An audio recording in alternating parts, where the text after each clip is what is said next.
Ce ne sont pas simplement des caresses, mesdames, on est bien d'accord, c'est du massage.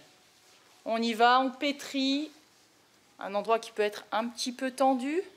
Massage au programme de cette séance de sophrologie. Un moment à soi, important pour ces femmes touchées par le cancer.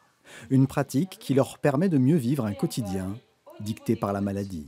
J'adore la sophrologie. J'adore parce que c'est un moment de détente. Durant les traitements, c'est tellement dur et tellement lourd. Les chimios c'est tellement fort qu'ici, je retrouve de la sérénité. Vous voyez, je suis encore très émue. La détente, le fait de savoir gérer aussi les émotions, parce que parfois on apprend des mauvaises nouvelles et il faut intégrer ça dans notre quotidien, donc il faut réussir à gérer de façon positive. J'ai peur du cancer. Et le fait de participer, d'intégrer des activités, me font oublier tout ça et me font vivre mieux les jours qui se suivent.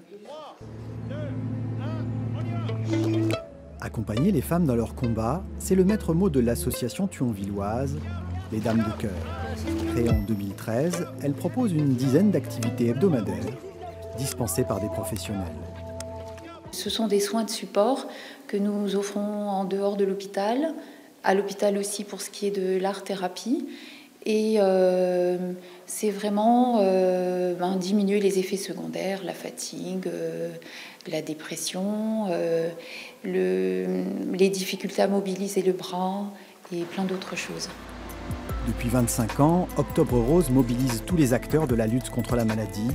Mais en France, le cancer du sein touche encore une femme sur 8.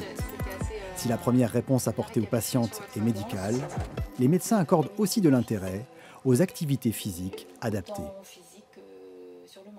J'en suis convaincue. Ça, c'est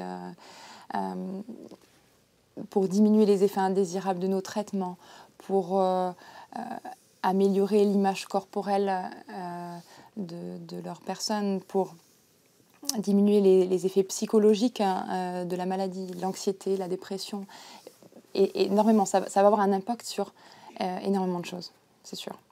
Après les examens, après la radiothérapie et tout ça, on est suivi par les médecins. Ensuite, on se sent toute seule à la maison.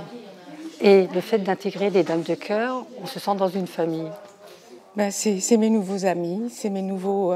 puisqu'on sort d'un monde très dur. Et bien souvent, les gens qui nous entourent ne le comprennent pas.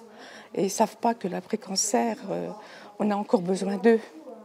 Et souvent, on se retrouve seul. Et moi, ici, j'ai retrouvé des gens qui m'ont accueilli les bras ouverts. C'est chaleureux. Moi, je trouve que les Dames de Cœur, je dis bravo.